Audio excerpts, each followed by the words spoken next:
Santa रोसा new Mexico में एक blue hole नामी एक केव है। इस केव को श्रापित केव भी कहा जाता है क्योंकि जिस किसी ने भी इस केव में डाइव की उसके साथ इतना भयानक हादसा पेश आया है कि जिसे सुनकर आपके दिल की धड़कनें बढ़ जाएंगी।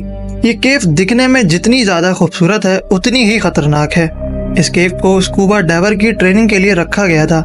यहाँ पर नए स्कूबा डाइवर आकर ट्रेनिंग किया करते थे। 10 मार्च 1997 को इस केव में 8 स्टूडेंट जो डाइविंग की तैयारी कर रहे थे। इनमें से 2 स्टूडेंट डेविड और माइक मिलकर ये प्लान करते हैं कि वो कुछ ही दिनों में इस केव को पूरा एक्सप्लोर करेंगे। इन लोगों को इस केव के बारे में कुछ भी मालूम नहीं था और न ही ऐसा कोई रिकॉर्ड था जिसमें इस केव की मैपिंग की गई हो कि जिसे ये फॉलो कर इस केव में डाइव कर सकें। किसी भी अनएक्सप्लोर केव को एक्सप्लोर करना मौत को दावत देने की तरह होता है।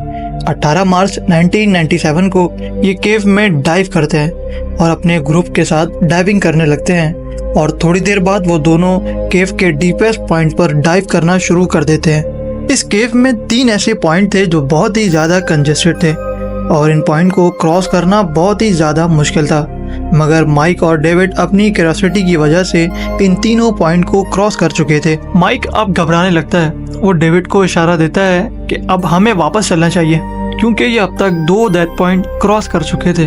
वापसी में ये लोग एक पॉइंट क्रॉस कर जाते हैं और फिर पहले पॉइंट को ढूंढने लगते हैं। पॉइंट को ढूंढते ढूंढते 15 मिनट गुजर चुके थे मगर इन्हें वो पॉइंट नहीं मिलता, जिसकी वजह से माइक अब एक ऐसी पैनिक स्टेट में आ चुके थे कि वो घबराहट की वजह से उनका ऑक्सीजन पाइप टूट जाता है और दम घुटने की वजह से उनकी बहुत दर्दनाक मौत हो जाती है। और अब तक डाइवर की टीम के सुपरवाइजर टॉम हॉपकिन को भी पता लग चुका था कि उनकी टीम के 2 लोग मिस हैं, तो वो फौरन रेस्क्यू टीम को कॉल करते हैं और सब सिचुएशन बता देते हैं। 30 मिनट के अंदर रेस्क्यू टीम वहां पहुंच जाती है और रेस्क्यू मिशन स्टार्ट होता है। रेस्क्यू टीम जैसे ही पहला डेथ पॉइंट क्रॉस करती है वहाँ उन्हें माइक की लाश तैरती हुई दिखाई देती है, मगर डेविड का कोई अता पता नहीं होता। माइक की बॉडी बाहर निकाल ली जाती है और डेविड की बॉडी के लिए ये मिशन 32 दिनों तक चलता रहा और आखिरकार डेविड की बॉडी डार्क पैसेज में फंसी हुई दिखाई देती है जो 3 डेड एंड क्रॉस करने के बाद एक डार्क टनल में थी और डेविड की बॉडी को वहां से निकाल लिया जाता है और फिर डेथ एंड को ब्रिक्स और स्टोन के जरिए बंद कर दिया जाता है ताकि इस तरह का हादसा दोबारा ना देखने को मिले। फिर 27 साल बाद इस जगह को ओपन वाटर ट्रेनिंग सेंटर बना दिया जाता है जहां पर लोग स्विमिंग सीखने के लिए आया करते थे। इस जगह के बारे में एडम फाउंडेशन को रिपोर्ट मिलती है कि यहाँ नीचे 1200 मीटर गहरी केव है और वो बंद पड़ी हुई है। एडम फाउंडेशन की टीम इस केव को एक्सप्लोर करना चाहती थी ताकि वो इस केव की मैपिंग करके ये टाइटल अपने नाम कर सके। फिर 27 साल पहले जो डेथ एंड बंद किया गया था उसे वापस खोल दिया जाता है और 2 डाइवर को केव में जाने के लिए तैयार किया जाता है। इन दोनों के नाम थॉमस और शैनी थे। इन दोनों को एक रोप के साथ बांधकर नीचे भेज दिया जाता है।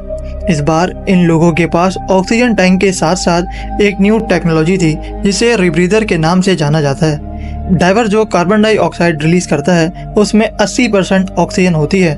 रीब्रीदर एक खास मिकदार तक उस कार्बन डाइऑक्साइड को ऑक्सीजन में कन्वर्ट करता है जिसकी वजह से 6 घंटों तक पानी में सरवाइव किया जा सकता है। थॉमसन और शैन केव को एक्सप्लोर करना शुरू कर देते हैं। ये दोनों आहिस्ता आहिस्ता आगे बढ़ रहे थे क्योंकि पानी में बहुत ज़्यादा डस्ट मौजूद थी, क्योंकि अगर ये थोड़ा सा भी तेज तैरते डस्ट की वजह से पानी में विजिबिलिटी ख़त्म हो जाती और इन्हें कुछ भी नहीं दिखाई देगा, जिसकी वजह से ये लोग अपना रास्ता भी भटक सकते हैं।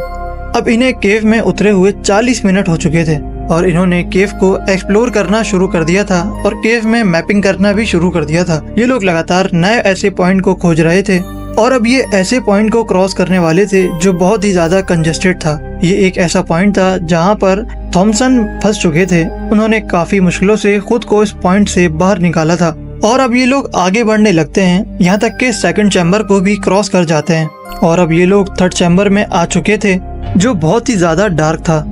यहाँ की विजिबिलिटी भी ना होने के बराबर थी। इनका केव एक्सप्लोरेशन का जुनून इनको आहिस्ता आहिस्ता मौत के मुंह में धकेल रहा था। अब ये एक ऐसी जगह आ पहुंचे थे जहां डस्ट की वजह से इन्हें कुछ भी नहीं दिखाई दे रहा था, यहाँ तक कि ये दोनों एक दूसरे को भी नहीं देख पा रहे थे। अब थॉमस घबरा जाता है और तेजी से तैरकर बाहर निकलने लगता है। जिसकी वजह से डस्ट और फैल जाती है, विजिबिलिटी 0 हो जाती है। ये दोनों एक रस्सी से बंधे हुए थे, जिसकी वजह से ये दोनों एक दूसरे के पास आ जाते हैं। अब इन दोनों को अंदाजा हो चुका था, इन दोनों ने यहाँ पर आकर अपनी जिंदगी की बहुत बड़ी गलती कर दी। अब ये बहुत मुश्किल से चैम्बर 3 को क्रॉस करने में कामयाब हो जाते हैं और चैम्बर 2 को ढूंढने लगते हैं। थॉमस और शैन ने जिस चैम्बर को चैम्बर 2 समझकर क्रॉस किया था, वो दरअसल एक हिडन चैम्बर था, जिसका उन्हें अब तक बिल्कुल भी अंदाजा नहीं था। वो अब एक ऐसे रास्ते की तरफ बढ़ना शुरू हो जाते हैं जहाँ से निकलने का कोई रास्ता ही नहीं था। थॉमस और शैन को केव के अंदर उतरे हुए 4 घंटे से ज्यादा हो चुके थे। वो दोनों बाहर निकलने के लिए अगले चैम्बर को ढूंढने लगते हैं। अब वो केव के ऐसे रास्ते में बढ़ते जा रहे थे जहाँ से निकलने का कोई रास्ता ही नहीं था। थॉमस और शैन ये दोनों अब केव के ऐसे रास्ते पर पहुंच चुके थे जहाँ से इन्हें वापस लाना नामुमकिन था। अब आहिस्ता आहिस्ता इन दोनों की ऑक्सीजन खत्म होती जा रही थी। इन्हें इस कंडीशन में फंसे हुए 8 घंटे हो चुके थे। अब एडम फाउंडेशन की टीम को इन दोनों की फिक्र होने लगती है। वो अब समझ चुके थे इन दोनों के साथ नीचे जरूर कोई मसला हुआ है। वो अब रेस्क्यू टीम को कॉल कर चुके थे और रेस्क्यू टीम 30 मिनट में वहां पहुंच जाती है और अब एक रेस्क्यू मिशन स्टार्ट होता है। रेस्क्यू टीम 321 दिन तक उन्हें रेस्क्यू करने की पूरी कोशिश करती है, मगर थॉमसन और शैन का कोई नामो निशान नहीं मिलता। अब गवर्नमेंट ये फैसला करती है यहाँ इस केव को हमेशा के लिए सील कर दिया जाए, ताकि ये हादसा दोबारा ना देखने को मिले। उम्मीद है हमारी वीडियो आपको अच्छी लगी होगी। हमारे चैनल को लाइक और सब्सक्राइब कर दें ताकि हमारी आने वाली सारी वीडियो बआसानी आप तक पहुंच सके। शुक्रिया।